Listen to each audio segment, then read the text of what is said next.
Good morning kanatong tanan mga higala, mga igsuon. Lahi ng Dios karong kabuntagon kay makapadayon kita sa ato ang devotional diri sa ato ang platform diri sa social media sa Facebook mga kaigsuonan. So, let us bow down our heads, let us close our eyes, let us pray. Kami gamahanan Dios nga lingit nun Ginoo. Thank you Lord God sa imong pagkamaayo diri sa among tasatag sa kinabuhi bisan kami nga makasasala panikaw na kay kaluoy kanunay na kay paghigugma diri kanamo. Tagaan man mo panalangin, gilugwayan nimo among kinabuhi.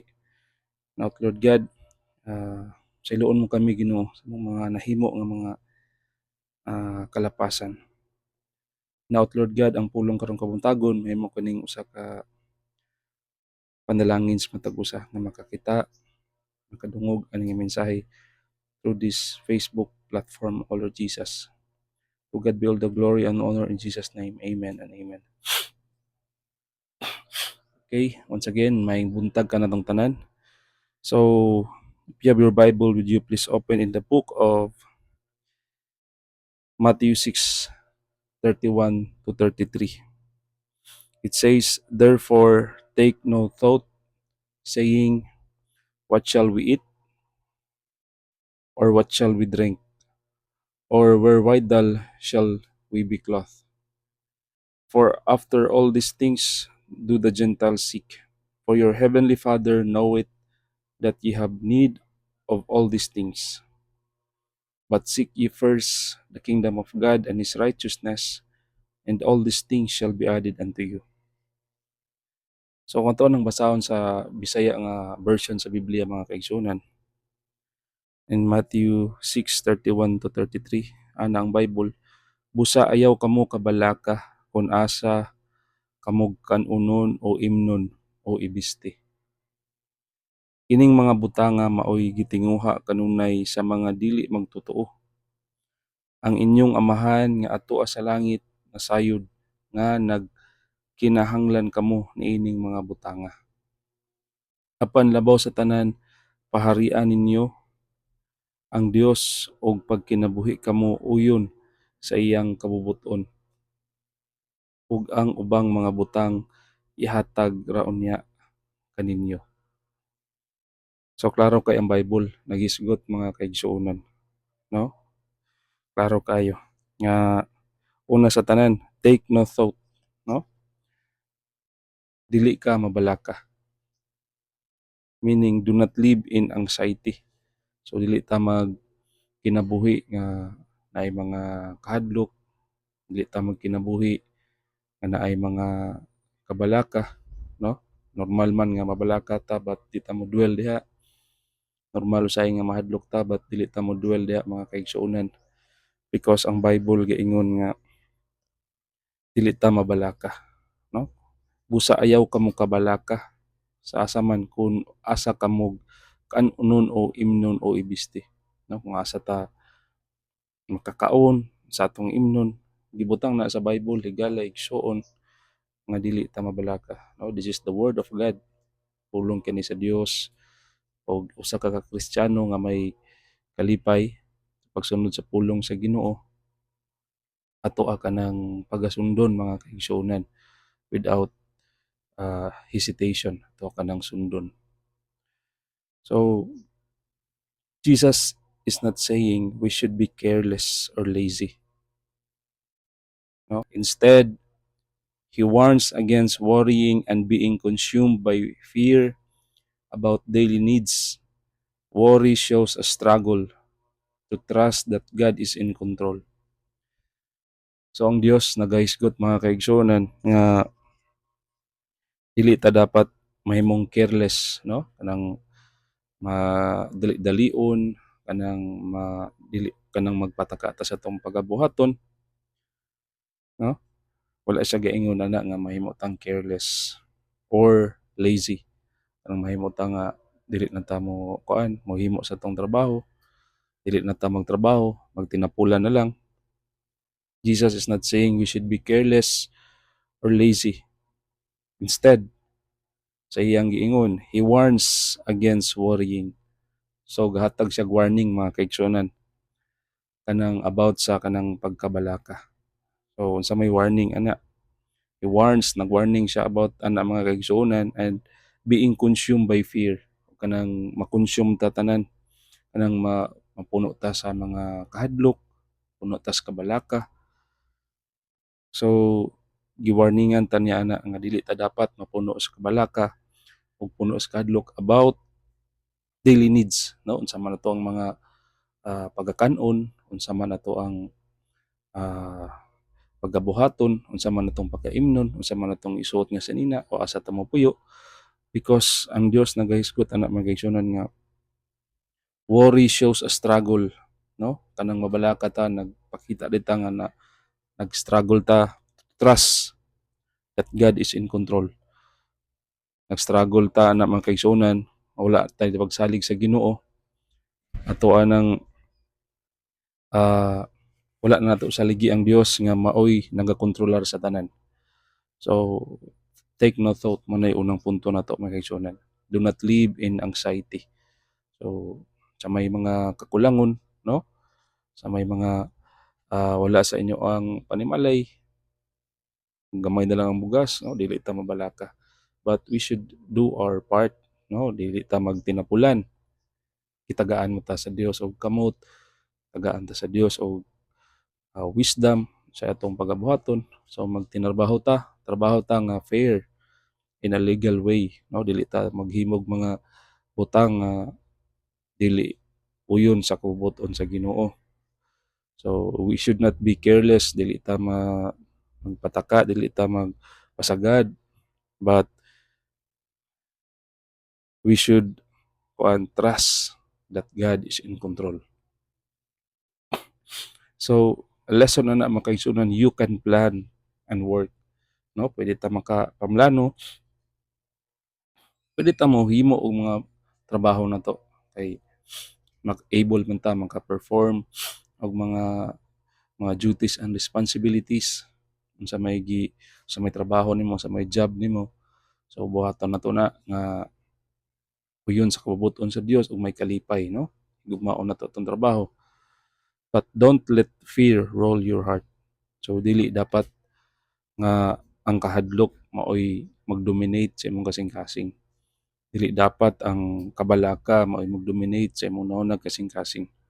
So mo na leksyon na to ana mga kaigsuonan. So meaning to say, we should trust that God is in control. Kung sa may nahitabo nimo karon, no? Na kay balatian nga gibati karon, ayaw kahadlok, ayaw kabalaka, kay ang Dios magaayo kanimo og ang Dios nagakontrol ana. Isalig nimo sa Ginoo. Ampo ta sa Dios. Maybe there is a redirection sa imong kinabuhi. So maglig-on ka, no? So makapamlano ka, and don't let fear rule your heart. Ikaduha, for all these things do the Gentiles seek. So here Gentiles refers to those who do not know God. So kaniadto mga kaigsuonan usa kita ka mga Gentiles, sa ta ka mga Hintil. So meaning to say, wala ang mga tao kani nga wala nakaila sa Dios. Their focus is mainly on material needs. So ang ilang gina-focus is about ra gyud sa kanang mga material nga panginahanglanon. Unsay pagkan-on sa pamahaw, unsay kan-on sa paniudto, panihapon, unsay isuot, unsay mga sanina, unsay mga kulang sa balay. So mo na gi-focus ani mga kaigsuonan, gitawag na sila mga Gentile.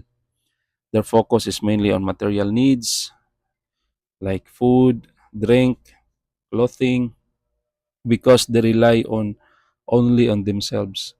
Nagarely ra gyud sila mga kaigsuonan sa ilaang kaugalingon nga kusog. Ug wala na sila ipagpangalagad sa Ginoo. Wala na sila garely sa Dios. So they rely on themselves. So a lesson as believers, our mindset should be different, no? Our life is not centered on survival alone but on trusting God. So kita nga mga believers, mga kaigsuonan, ato ang kinabuhi ug atong mindset naga-center gyud siya on survive on kuan kanang trusting God. Wala na naga-center on survival alone. Kay naay Dios nga nagatan-aw kanato, naay Dios nga naga-protect kanato, naay Dios nga mo-provide sa atong mga panginahanglanon. So we should trust God, no? As mga believers. Pero katong mga Gentiles, wala to sila nagasalig sa Ginoo. They rely on themselves. So katulo, your heavenly Father knoweth. So ang Dios nga naa sa langit, nasayod siya mga kaigsuonan. So this is a powerful reminder. God already knows what you need. So ang Dios mga kaigsuonan, nasayod na siya sa ato ang mga panginahanglanon. He is not distant, he is a caring Father. So wala siya nagpalayo sa ato ang mga kaigsuonan. He is not distant. Then usa siya ka amahan nga nagatiman sa iyang mga anak, no? Sama sa usa ka father diri sa kalibutan nga naa siya paghigugma sa iyang anak. Kung mangayo ang iyang anak og pan, tagaan ba niya og halas? Dili, no? Tagaan gyud niya pan. But first is limpyohan nato ang atong mga kamot aron pwede tang makadawat sa maong blessing sa mga panalangin. So wala nagpalayo ang Dios, no? Tawag ta sa Ginoo sa may mga kabug-aton nato. Iampo nato sa Dios. Rest assured, tagaan kag solusyon sa Ginoo, no? Spend time with God, spend time quiet time with God. Nga makikistorya ka sa Ginoo nga kinasing-kasing, no? Og siya maminaw sa imuhang mga pagampo. So caring Father, lesson you are not forgotten. Wala ta na kalimtan sa Ginoo. Dili na malimot ang Dios, di na pareha nato nga pronta nga makalimot. So even before you ask, God is aware of your situation.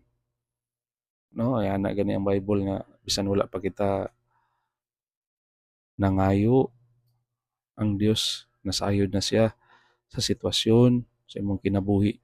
Nasayod na siya og unsay kabug-aton nga naa nimo, sayod siya nga naa kay balatian karon, sayod siya nga naa kay problema, mao kana nga duol ta sa Ginoo, no? Gugmaon na to ang Dios kay higugma ka kang daan sa Ginoo. Kaupat, seek ye first the kingdom of God.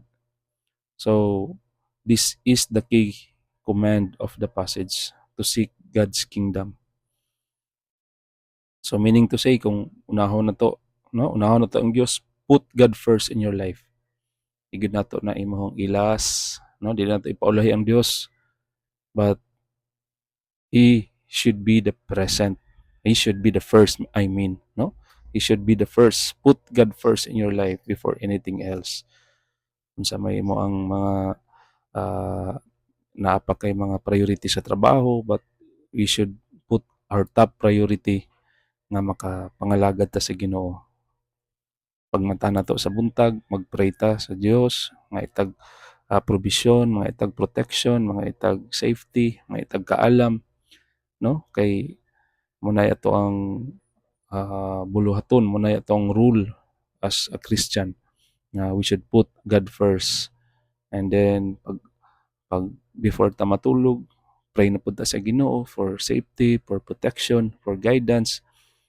Kay nabay mga ubang mga kaigsuonan nga wala nakamata, no?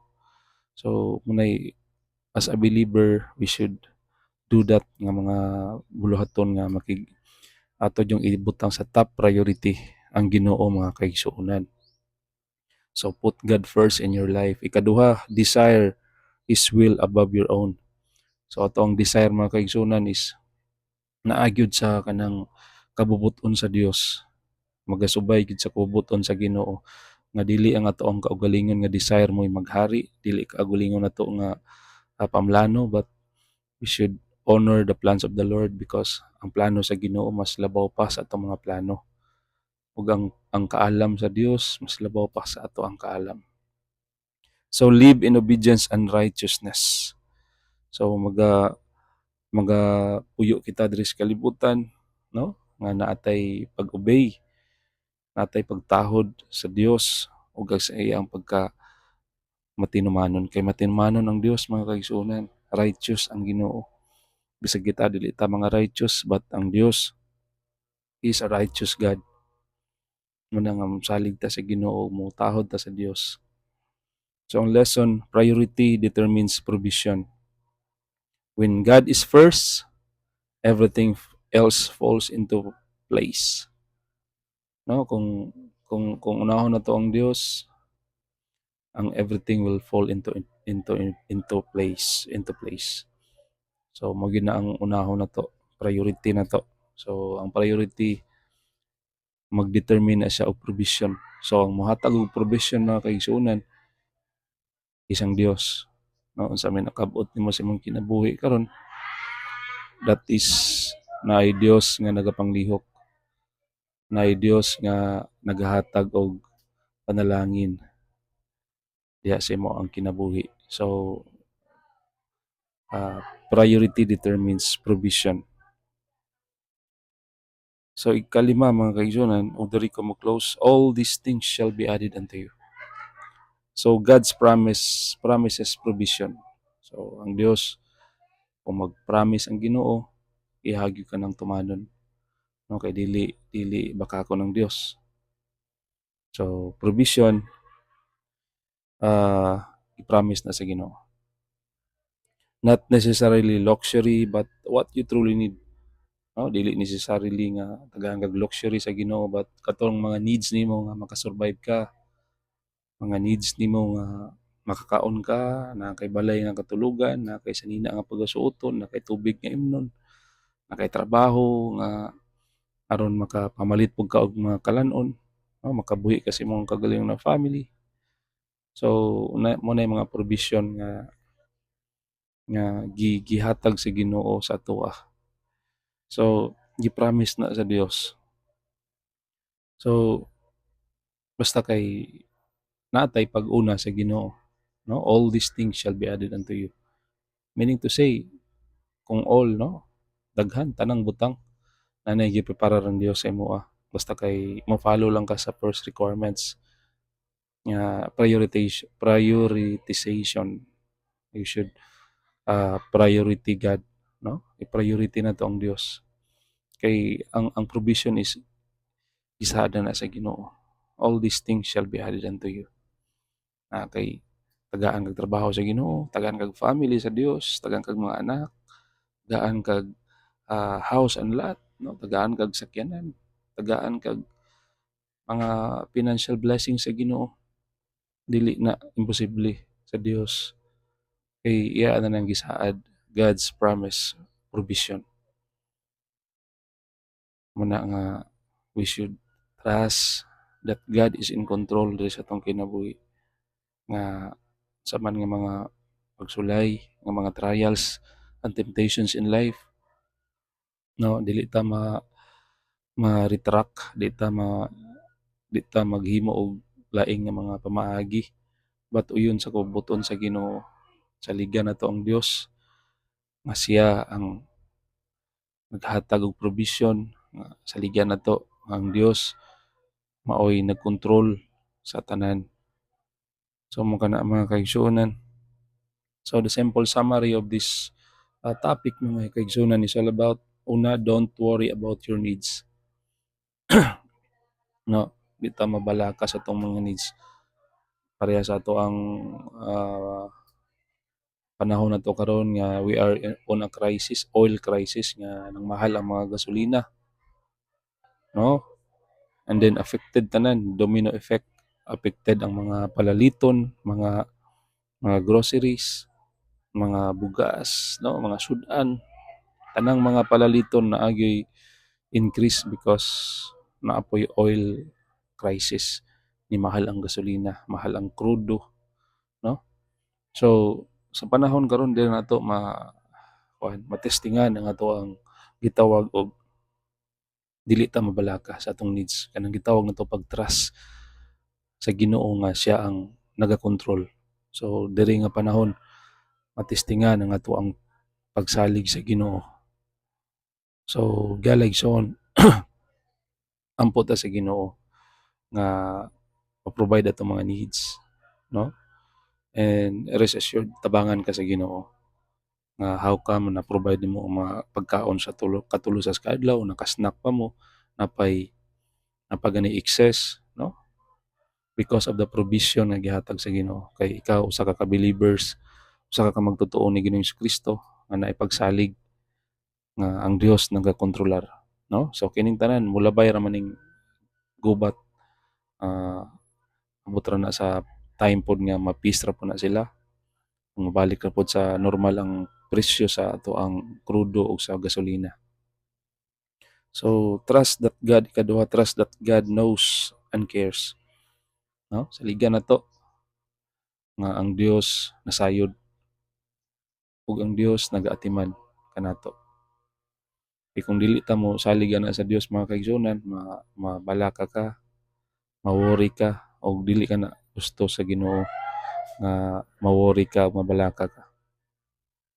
Kay sayod ang Dios og nagaatiman sa kanato. Nga ampo ta sa Ginoo, duol ta sa Dios, basa ta sa Bible, adto ta sa church, dalo na ta tong kaugalingon, kay mo kanay mga kalipay sa Ginoo, no? Mo kanay will sa Dios. Katulo, put God first in everything. So, sa man mga pagabuhaton nato tanan, unahon ginato ang top priority nga mao ang Dios. We should set our top priority nga mao ang Dios. Sa may pagabuhaton nato, first things first, ampo ta sa Ginoo for guidance, for blessings, for wisdom, for protection. Kaupat, God will provide what you need. So ang Dios naghatag og provision sa tanan nato nga mga panginahanglanon, no? Tuuhan nato na mga kaigsunan kay ang Dios is in control, and God's promise the provision. Nagasalig, nagasaad ang Dios about sa provision sa atong mga needs. Di lang ta mabalaka, di ta mahadlok, no? Sa atong krisis nato karon, because naay Dios nga nagtan-aw kanato, naay Dios nga nagatiman kanato, naay Dios nga nagakontrol sa tanan. So salamat ta sa pulong sa Dios this morning. And then when you feel anxious about the future, usahay ka nang mabalaka ta, makulbaan ta, mahadlok ta sa ugma, no? Sa future. Remind yourself, my job is to seek God. God's job is to provide, no? So nindot kay nga passage mga kaigsunan. Ato ang job is to seek, no? Seek God. Pangitaon na ang Dios. And then ang job sa Ginoo is to provide.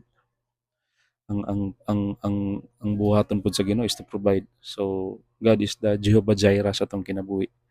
He is the provider, no? God will provide. So God bless ka natong tanan mga kaigsunan.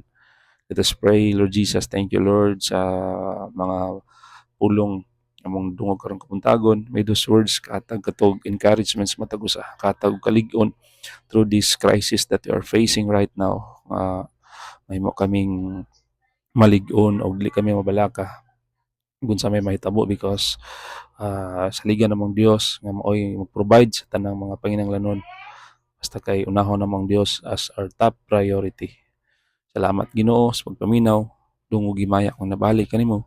In Jesus name, amen and amen. So God bless and good morning.